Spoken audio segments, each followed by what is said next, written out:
Hello there. I finally got round this week to watching the TV series Chernobyl.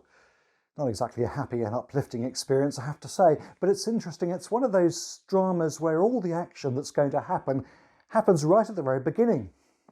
Spoiler alert, there is an explosion, but it takes place right there in episode 1. All the episodes that follow, the whole rest of the series, well, they're just about the aftermath.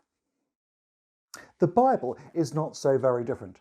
The whole world view of the Bible is mapped out in just those very first few pages of the book, chapters 1 to 12 of Genesis.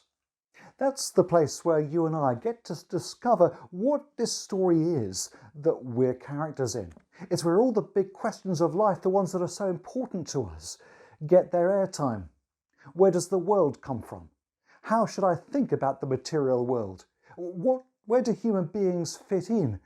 Who am I? What am I here for? How should I live? How should I think about God?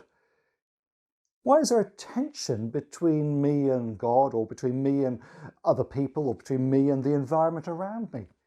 How is that tension ever going to get resolved? It's late September, and that means at Christchurch it's time for always the same thing. It's time for our autumn term teaching series to begin. This one is called simply The Bigger Story. You and I, whether we know it or not, are indeed characters in a story written by God himself. He's the author. It's a big story. It's a cosmic story. And I want to invite you to come with me back to these early chapters of the book of Genesis so we can learn together about this big story and how to live out our own, maybe not quite so big stories against that backdrop. Sunday mornings, 10:30 a.m. at our Cantel venue and via live stream to your own home.